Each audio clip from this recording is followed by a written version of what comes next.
Welcome back to another episode of On the Boundary. Just two coaches just chatting cricket. Coach, how are you? Good to be back, Loops. Good to be back. How are you? I'm good, brother. And how are the nerves? 5 days left till the big day starts.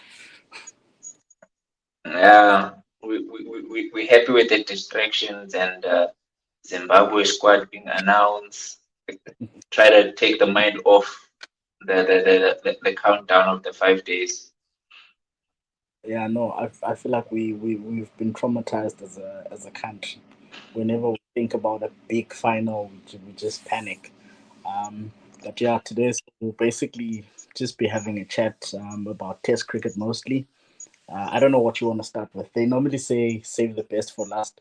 So I think before we talk about the World Test Championship, let's chat about the squad that's going to play Zimbabwe in a Test series in Zimbabwe. The squad that was announced today. One thing about Shooks, he's always going to dish up some surprises. And I was actually on Twitter now. And you know what happens on Twitter when so called unknowns are picked? What are your thoughts on the squad that was selected, Kochi? Uh, Very exciting, honestly. That's why I'm saying it's been a good distraction from the wait for the Test Championship. Uh, we don't play enough Test cricket, so we don't get chances to rest and rotate. So Shook's using this chance to blood in a few youngsters, get in some fresh faces is very important.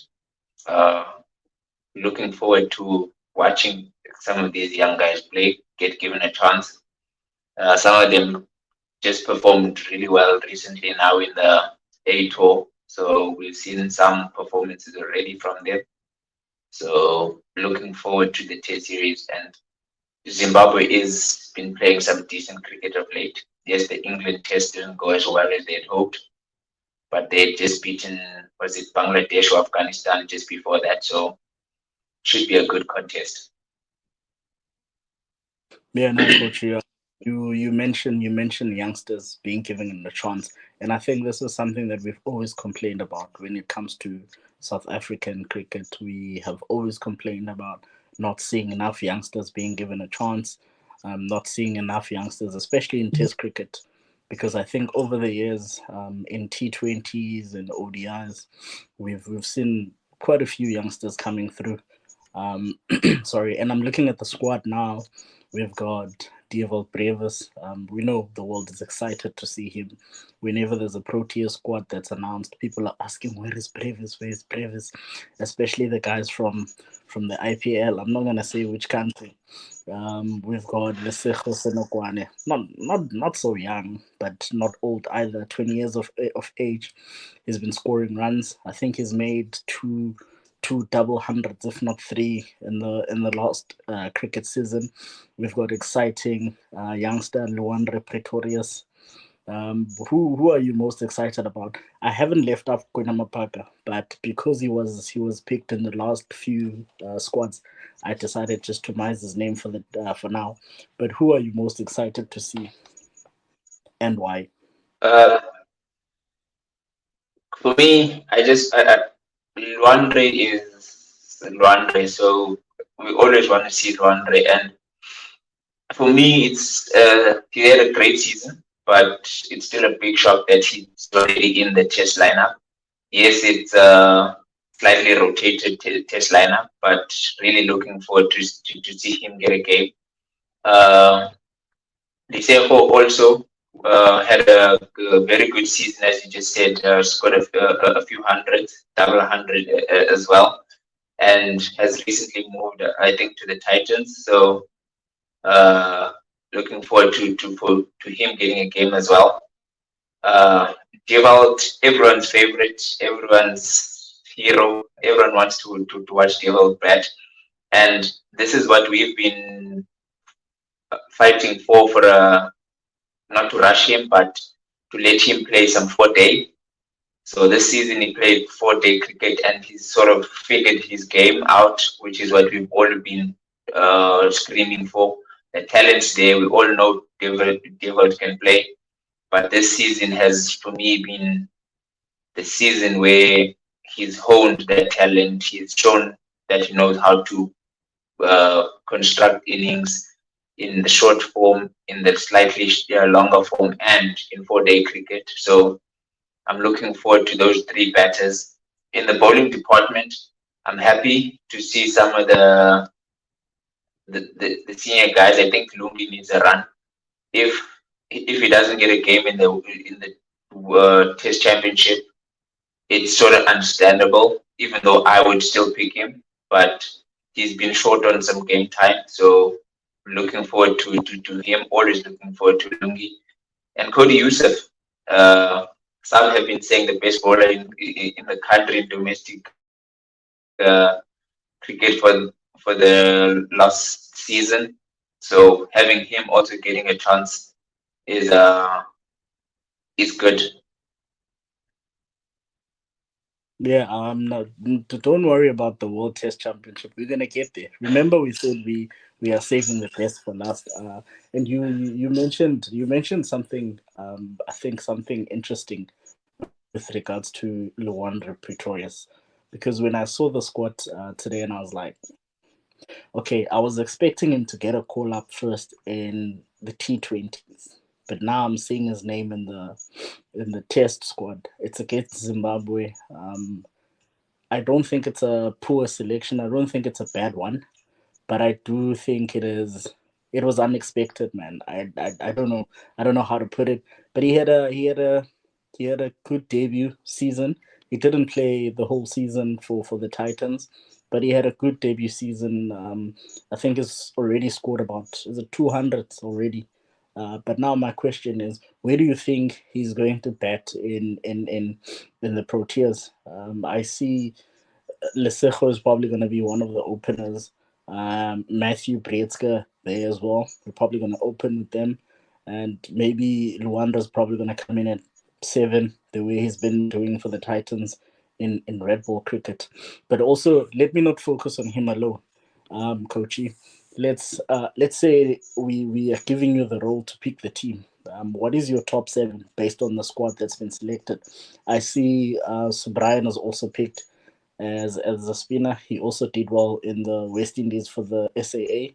So I think it's a good squad, man, to be honest. But there are a few guys I think were unlucky to miss out. Marcus Ackerman scored 209 just recently against the West Indies.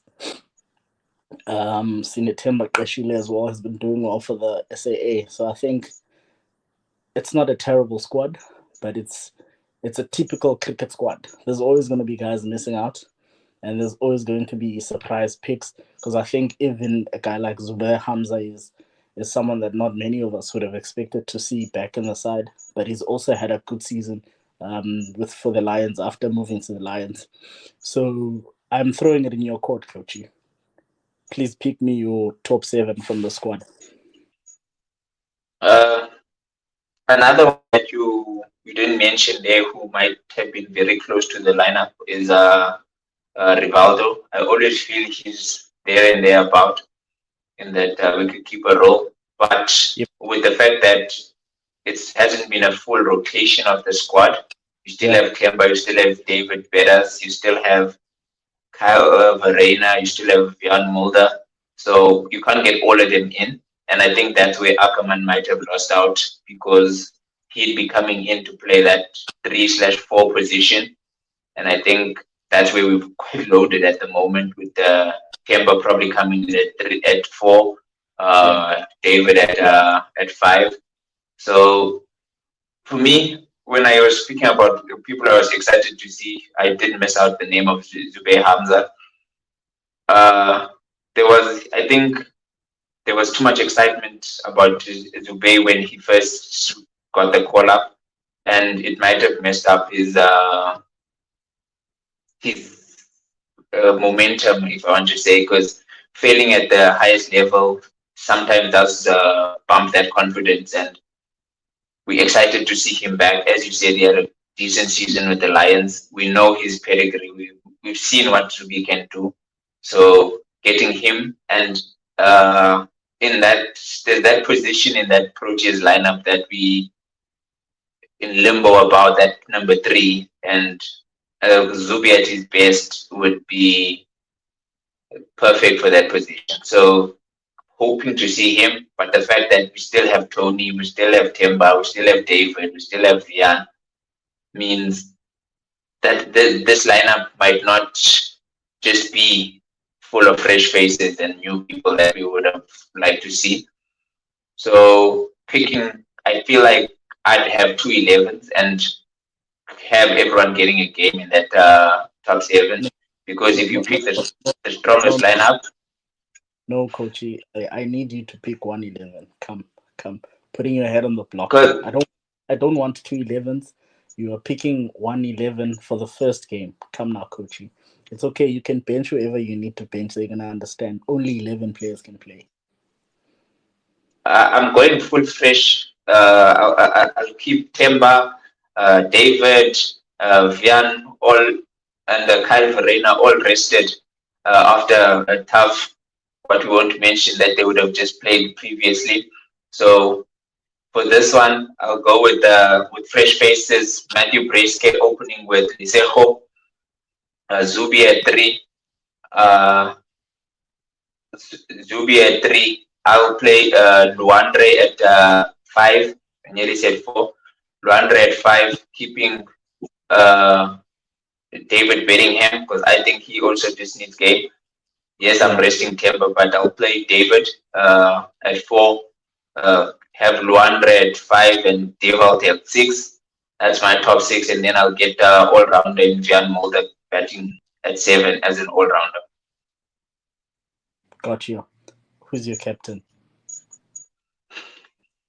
I'll have Keshav Maharaj captaining this one. You see, when you said you were going to rest to Temba, in my head I was like, who's going to be this guy's captain?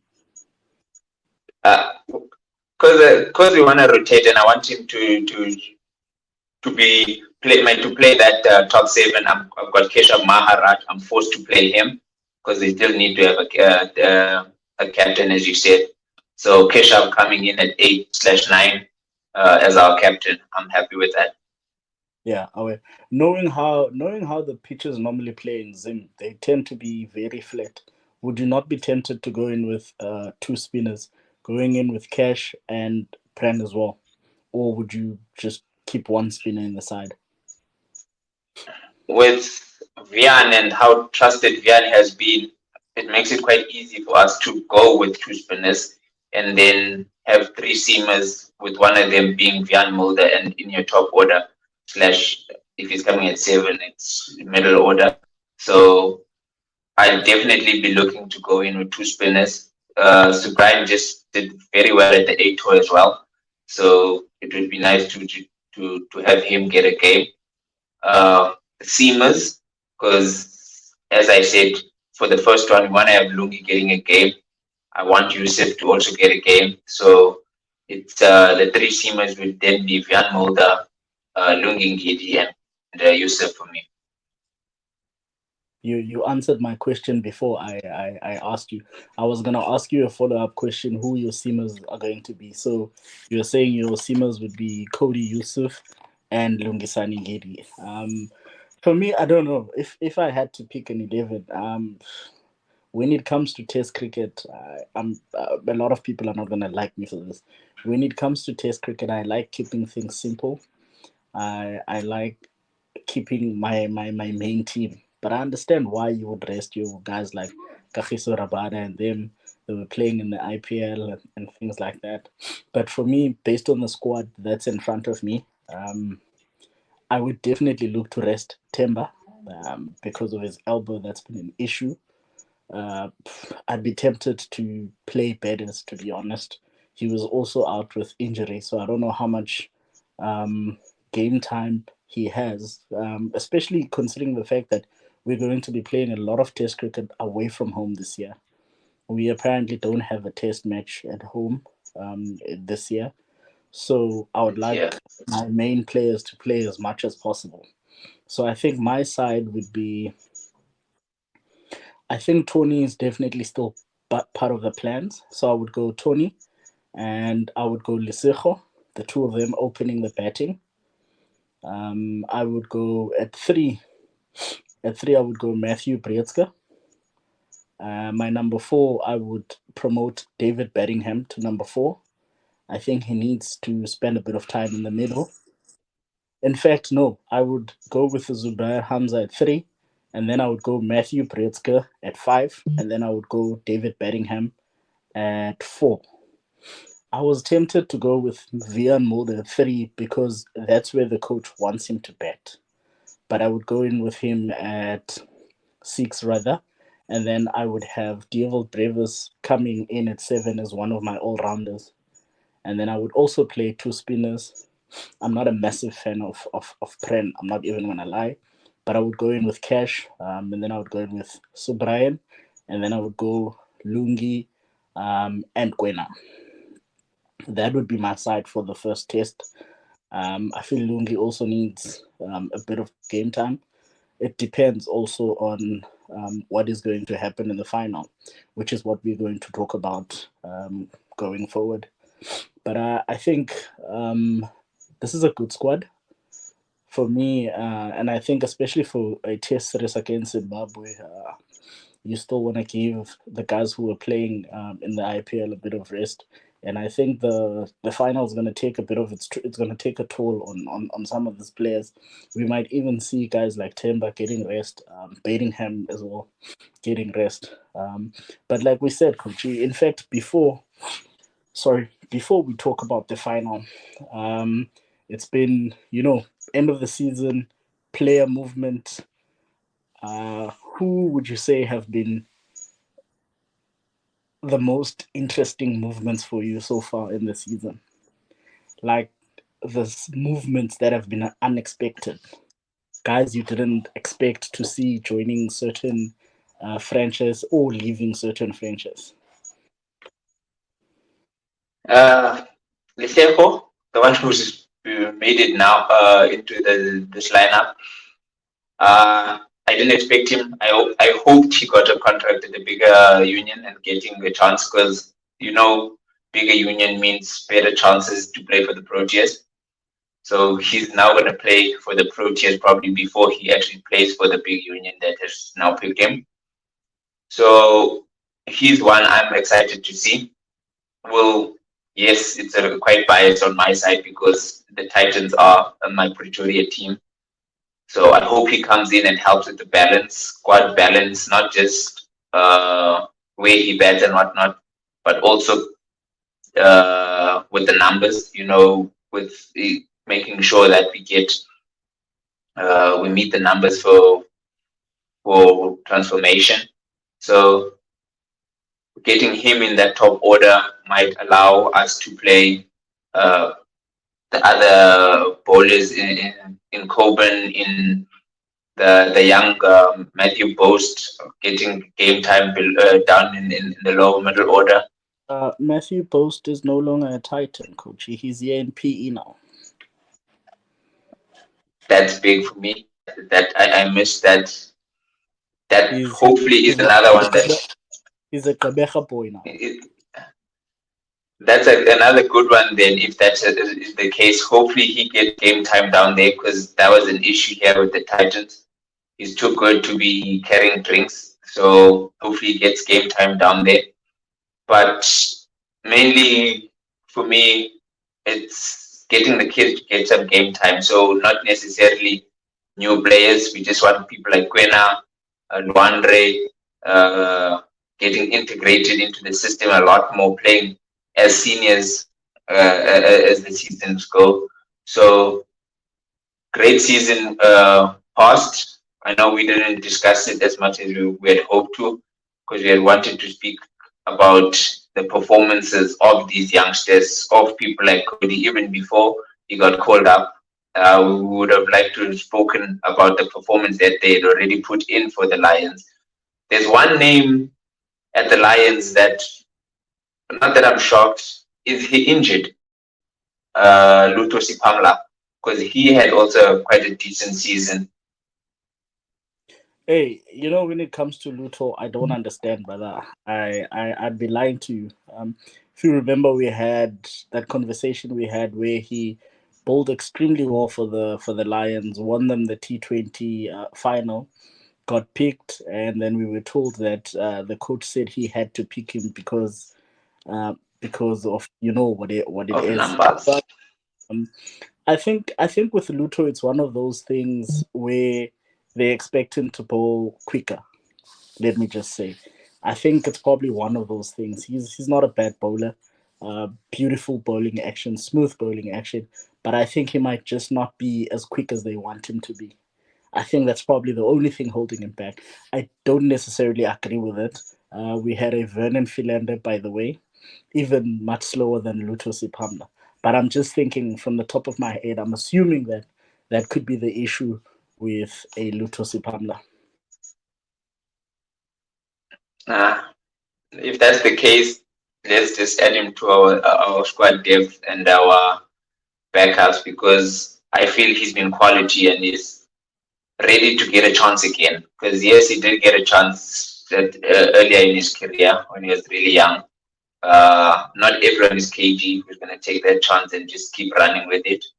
So I think Luto injuries have hampered him, but I think now he's also back to compete again for a spot in the Proteas. So that's what I'm looking forward to. And you did say we've got a lot of Test cricket, so I'm looking forward to Shukri solidifying this Test team and making sure we become formidable and compete in the world again. Yeah, no, I'm with you on that. But I think one thing I am looking forward to mostly is us proving to the world that we do not fluke our way to the final. That's one thing I'm looking forward to. I'm hoping and praying we win the final to shut people up. If you remember, we made it to the final and people were shying. Yeah, they didn't play the better sides. They didn't play Australia. Now we've got Australia in the final. That's where we need to show them that it doesn't matter who we played to get to the final. We were good enough to get to the final. But for me, in our first class cricket, I think one signing that I'm excited about is Gideon Peters. He is going to be playing for the Warriors, and I hope he gets game time. I think that boy is a star. I think he could very well be a very big thing in the country, provided he gets more playing opportunities. That boy has wheels. Um, I'm saying this because it's not going to be easy bowling at St. George's, regardless of his wheels, and it's probably going to be good for his cricket skill wise. But before we move on, Coachy, there's one guy I want us to talk about. I think he didn't play the whole season last season, which is something that made me a bit sad. He moved from the Lions to the Titans. Um, didn't play a single game. Now he's moving from the Titans to the Knights. Gala, Yes, who definitely. That's that person I was talking about. who's gone from pro tier to a few injuries here, trying to get game time to a whole season of silence. A lot of people don't even will not have even known that he was at the Titans, as you said. So it's sad, especially for the skill set that he has. It's I think he was a lot of people pigeonholed him into dead bowling and dead bowling only. He was Yeah, great at that. He was great at that, but he was more than that. Bowled a really heavy ball. Uh, could move the ball around a bit. Had a decent amount of wheels as well. So it's sad for him to just fade away into the background and have a season as he did.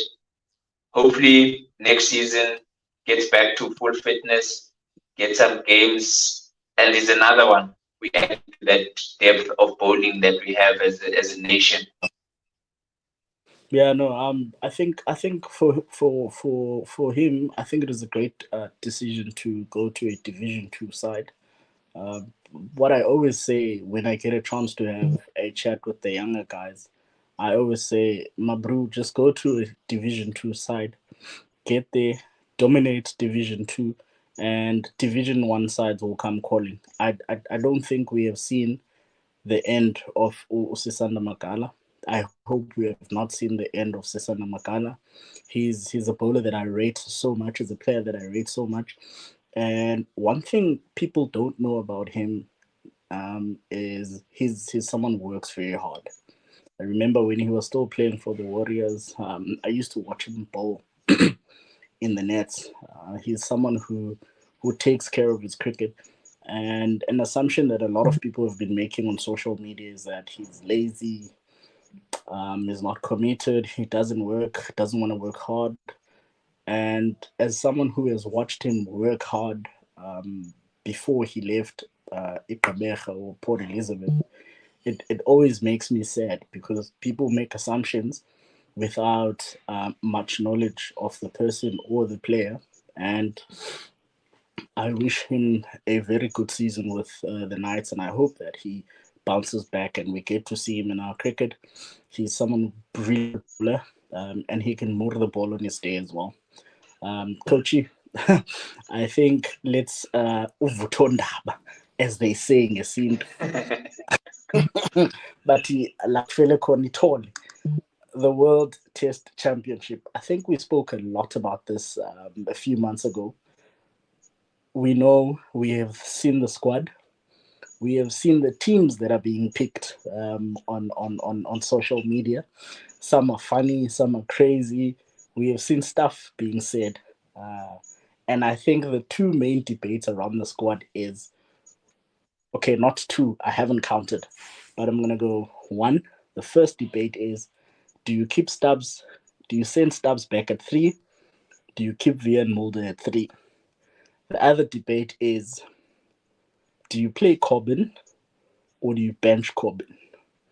The other one is, do you pick Lungi ahead of Dane Pedersen? And one that hasn't been spoken about much, only a few people are talking about, is, do you play David Bedingham?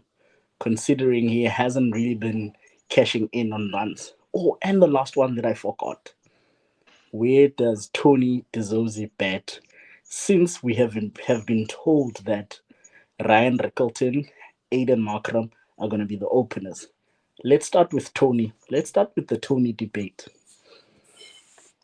Do we have when you were when you were counting the number threes there? Yeah. When you were counting the number threes, I said I was about to mention that you missed Tony because I feel like it's a three-way fight for that number three. Stubbs, Vian, and Tony DeZosi. So a lot of people now want to shift Timber up. I think Timber is happy at four. Keep him there. Yeah. Let them fight it out for that number three. And I feel is who we pick for that number three, or is he only the guy who's going to stay at six? That was my next point on that one with the Stubbs. The decision for that number three, I feel, determines whether David Bedingham plays or doesn't.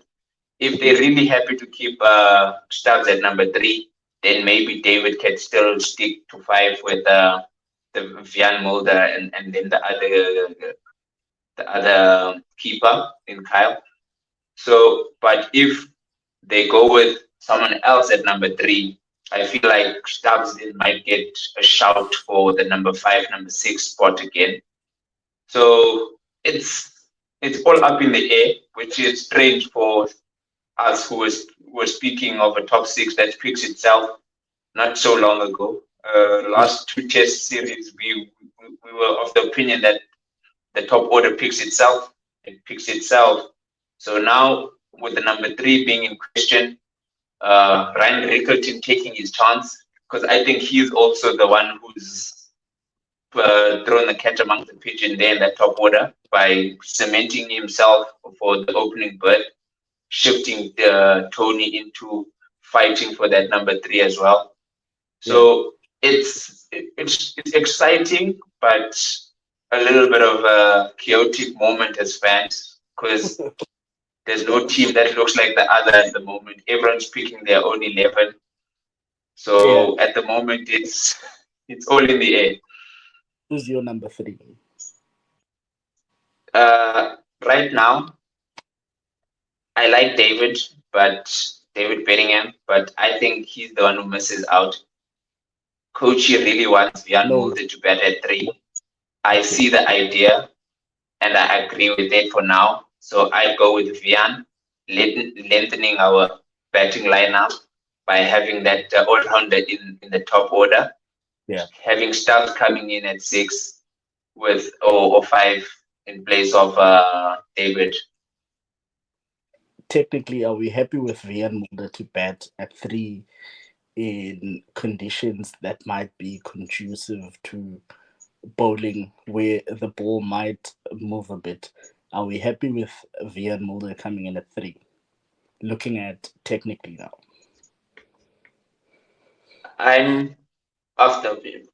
He's got a bit of a chink here and there, but it's not like we've got someone who's so much more solid in that thing. Because Stubbs was having the same questions that I thrown at him.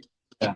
I think the best technically for that top order might be the one who's not getting a shout in Tony because he was an opener before. He still is. Let's not say he was an opener before. He's still an opener. So he's the one if we're really looking for someone technical.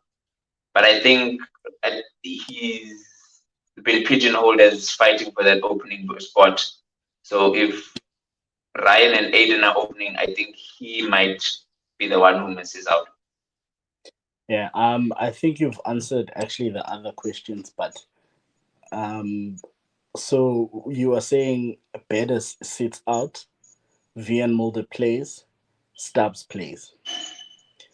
Yes. So that is your top 6. Now going to your number 7. I'm assuming it's going to be Marco Jansen at 7, or are you going with Marco Jansen at 8? I'm originally picking Marco Jansen at 7. You will understand why I say originally. It will depend on what happens with Coben Bosch, but I'm happy with Marco Jansen at 7 going in for now, and then you can play Keshav, KG, and then the other Siemens or Sima. What? No, Coachy. I don't want you to throw this on someone else's, but it's me and you here, and I want the questions from you. You're saying Marco Jansen is coming in at 7. Okay, sure. But now you are saying, depending on what happens with Corbin, what are you going to do with Corbin? Are you playing Corbin or are you not playing Corbin? I wouldn't play Corbin. I think by now we all know my opinion when it comes to Corbin. I think he hasn't necessarily shown the bowling ability that I would like to see from him in terms of bowling in a test match, especially if he's going to be a supporting bowler. Because as much Marco's going to bat 7, he's more of your front line seam option, and he's not a supporting bowler. So if you're going to be a supporting bowler and you go with 3 and 4 runs and over, for me that's a bit of a concern. But now I want to know what you are doing with Corbin. Then there's the other question that I have for you. Actually, before we even go to Corbin, we can maybe even squeeze another batsman in there and have, because we already got Vian Mulder in the top order as our spare bowler. So we actually could go with a David at 5, Stubbs at 6, and then the wicket keeper at 7. Then we've got Jansen at 8. Then I'm going with 2 seamers because I've already got 2 all-rounders, which is KD Rabada and Lungi Ngidi. I wouldn't mind Dave Patterson, but I'm picking Lungi Ngidi and Keshav Maharaj. not you answering my question before I ask it. But I'm still gonna find a way to get us to talk about the other big debate, Lungi over Dane Pedersen. Now, initially my argument was Dane Pedersen has been playing in the UK, but I recently found out that he's averaging 40 with the ball. So that sort of changes my tune a little bit. I saw a picture of Lungi. I'm not someone who likes making remarks about people's weight, but he looks like he's lost a bit of weight, a bit like me, but we're not there. And from what I gather is Shukri is happy with how Lungi has been bowling in the nets. And one thing you and I both know is Lungi is not a horrible bowler. Lungi is actually a good bowler. So for me personally, between the two of them, whoever plays, I'll still be happy. But I don't know yet who I would play. But you said you would play Ulungi ahead of Dane, and I know you know why, and you are going to tell us why. Mina, I don't know why. Mina, I don't know who I would play because initially, I promise you, mine was play Dane Pedersen, play Pato ahead of Ulungi. Pedersen's been playing in the UK. He's more accustomed to the conditions. And then I heard about his current form. Then I'm like, I'm not so sure anymore. So just for whoever is watching, please tell us why you would go for Ulungisani and not Dane Pedersen. Uh, it's a love for Lungi. Let's also be honest. I'm very biased to Lungi most of the time, but it's also a squad balancing with the the five bowlers that we'll be putting out there. I feel Dane Patterson is very similar to Vian, a little better as a Yeah. bowler, but Vian does what Dane Patterson does, so we can cover that on that side from Vian Mulder. Then we've got the two guys who are probably going to open the bowling in KG Rabada, who is KG Rabada. He's world class. He's seen the ball enough. He's got the perfect length most of the time. Then we've got the giant in Janssen, who swings it at pace and his left armor. So I feel Lungi can be slightly different because he gets a lot of bounce. He jabs it back a lot.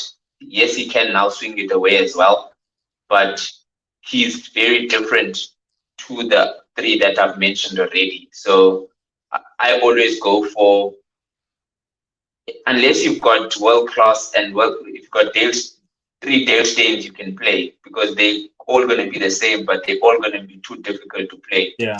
I like to have a bit of everything in my bowling lineup. So we've got the swing and slight movement from both Janssen and Vian Mulder. We've got the pace from KG Rabada with line and length, so pace and control. Lungi's got the movement and the bounce. So we can play around with who plays when. And then obviously you've got Keshav Maharaj to put the glue together and stick and keep that lineup together. I think you just gave us a selection slash coaching 101 lesson there. For people who think selection is about who's better, I think this is the part where they need to sit down and take some notes. The way you detailed and explained it, why you would go for Ulung, and I agree with that. I think it's very crucial when it comes to selection that you realize what you have in the guys who are guaranteed to start, and then you realize what you can get from those. You still need to see who's going to replace who. And I agree with you. I think Ulungisani Ngidi, he brings he brings something different to Dane Pedersen. He brings something different to Corbin, which is something also better because when it comes to Pato, you've already got Vian Mulder who can play the same role, even though Dane Pedersen can be slightly quicker than Mulder. So if Lungi is bowling well, I know he's more of a rhythmic bowler That's why I always complain when he gets 3, 4 overs and then he gets taken off the attack, because I know that's when he's starting to get going. But if he's bowling well in the nets, we know he's a really good bowler, and he might enjoy the English conditions as well. For me, I think I'm still not sure who I would go with, but whoever gets selected, I'll be behind them. But again, I appreciate the explanation that you gave us. So whoever's watching this, please take notes. That is selection 101, especially if you are involved in selection somewhere. It's not about who's better. It's not always about who averages more than who. It's not all about who has more wickets than who. Sometimes it is about what the team needs. And what you don't want to have is two bowlers who offer the same thing, because batters are going to get comfortable. I don't know, Kochi, Test Championship. I remember the last time we had a chat after a final, I said I would not watch any other final we participate in. I'm going to sound like a liar, but I'm tempted to watch this final. I love Test cricket, so I'm gonna break my own I'm gonna break my own promise. I'm gonna watch the final. But if we lose this one, then I am done watching any finals. But before we wrap it up, Coach, how are you feeling about the final? What is your heart telling you? Are you nervous? Do you think we've got this in the bag, or do you just want to wait and see? I'm so excited. I'm so nervous, all put together, that I don't even care who Australia plays. I'm hearing they've got selection problems, who they trying to get in, where they batting green, who opens. I don't care at the moment. I'm just worried about the Proteas and what we do. So it's a mixture of excitement and nervousness. I feel on our day we don't care who Australia plays, and we beat So, whoever they bring. sorry, Coach, when you say you don't care who they play, you remind me of that story of Vivian Richards when they were going to play against England, and the captain approached to Vivian, who Sir Vivian Richards, to give him their match sheet. And Sir Vivian Richards says, "It don't matter who you play, man. We're still gonna beat you." So yeah, you can carry on, coach. Sorry. So that's exactly how I feel about the Australians. It's not to disrespect them. They deserve to be in the final as well. They've got a quality team, quality bowling lineup. If I was to be worried, I should be worried about that bowling lineup. But I'm at the moment where I don't care who they play. If we pitch up, if we play, I'm excited about our bowling lineup. I'm excited about our batting. Yes, we haven't clicked all together during this Test Championship, but we've done enough to get here. And I also want to say it's been lazy journalism, lazy fans who've been saying we don't deserve to be in the final because we didn't get to play the big teams. I won't mention the fact that some of them didn't want to play us, so it's not our fault we didn't get them. So right now, we just want to go out there, play our best game. Whatever happens, happens. And I feel like whatever happens, happens. Even as a fan, I'm not as worried about winning or losing. I want to win at the Mace, be the best test team again. So that's what I'm looking forward to. I'm worried about how and when am I going to get the chance to watch it with how busy things are, but we'll make it happen. Oh yeah, coach. Nah, I share the same excitement as you. Hence, I'm saying I'm gonna go back on my word, and I'm going to watch the final. If it's playing at 2 a.m., I will be there at 2 a.m. So, up with both my eyes wide open. But yeah, you know how it is, Coachy. It's always exciting having a chat with you, chatting cricket, and hopefully maybe we'll have another chat maybe after day three. That's if we don't roll Australia over within 2 days, Day and a or half, maybe but day and a half. or maybe we're gonna have another chat maybe after 5 days when Timber and the boys are bringing back that test base. But we will see. Enjoy your night. I know people don't know that we're actually recording this in the middle of the night. But yeah, enjoy your night, and I'll see you on our next episode. And to whoever's watching, please don't forget to like, to share, subscribe, comment, ask questions, give us advice if you feel like there's something that we need to work on, need to improve. And I hope that you are enjoying the content that we bringing you. You're enjoying the discussions. And like I said, feel free to ask questions or to comment. From us, the two coaches chatting cricket from On the Boundary. See you on our next episode.